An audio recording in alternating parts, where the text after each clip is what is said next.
Hello and welcome to this week's vlog from Madison's. Well, of course, lots of news this week about the bounce in GDP in March. Basically, GDP is the gross domestic product. So how much money is the UK economy churning over? And in March, it rose up by 2.1%. And there was a really interesting chart that I found actually, which I think shows how resilient businesses have become during lockdown 3. What you can see in this chart is how GDP in April 2020 massively retracted on a month-on-month basis, went down almost 20%. And of course, that first lockdown felt very different, didn't it? Everybody was staying at home, all shops and businesses were closed. No one quite knew what was going on. But what you can see in the chart is how then in the lockdown, which was like the first 3 months of this year, the economy only actually contracted by 1.5%.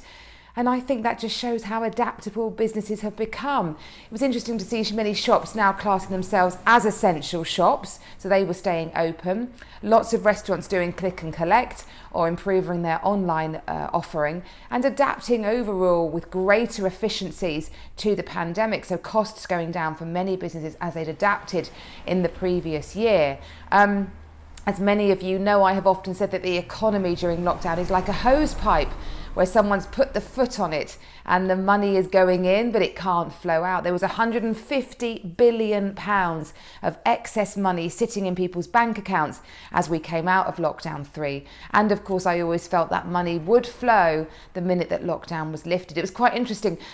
We promised our 13-year-old daughter new trainers for Christmas. And so we headed up to Bluewater on one of the first weekends that the shops were open again. And of course, as any 13-year-old, she wanted to go into Primark. Primark have no online offering. So lots of pent-up demand of people wanting to go and get their Primark fix. And interesting to hear that the guy there said that the queue on the first day of opening, which was a Monday, had been over a mile long. I couldn't even physically get my head around what that looked like. So the money will flow, it will continue to flow. Outlook is good for the rest of the year, that the economy will continue to bounce. Always some skeptics on the sidelines worrying what that will do for inflation. I'll be coming up with another update on the economy fairly soon, actually. I must be due to give you another one soon with my outlook, which remains positive certainly for the next 4 years. Well, of course, it was also the Queen's speech this week, and two sort of big things in the world of the property world that she focused on was mainly the planning bill. So great response to that from developers and house builders.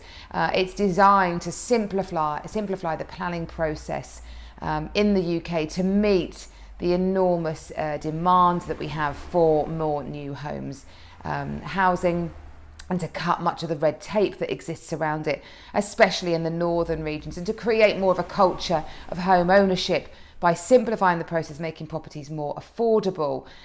So that'll be really, really welcomed by many in a bid to sort of simplify getting new homes built. And also, interestingly, talked about the disaster of the Grenfell Tower disaster to introduce a new home safety regulator. She and the Parliament want to ensure that the disaster of Grenfell never happens again, that there is a safety control check put on all new properties that are built, and also introducing a homing property ombudsman to allow complaints to be raised more easily. So really interesting, the Queen's speech had two big things around the world of property this week. Well, one interesting fact that's come out in all the never-ending stats that I seem to get about the property boom is how there's been an increased listing of the really big family homes. They were a real shortage actually not so long ago. Many sellers sitting tight, but as ever, those sellers now reflecting on what their property needs to deliver for them, and a rise in those really big, beautiful houses going to market. Still a lot of demand meeting them. We find we go under offer very quickly. And one that I've got, which I'm really proud to have on my books, is a beautiful, big 6-bedroom house on Madeira Park.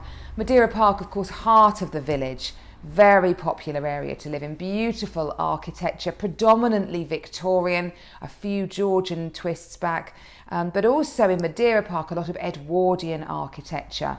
Edwardian architecture was a really short period of time, but people love it.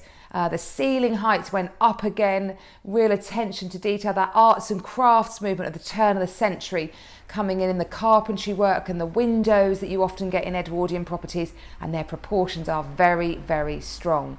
This one meets on all those levels. It's a beautiful big property.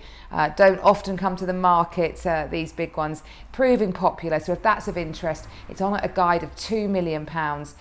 Do give us a call, we'll be delighted to help.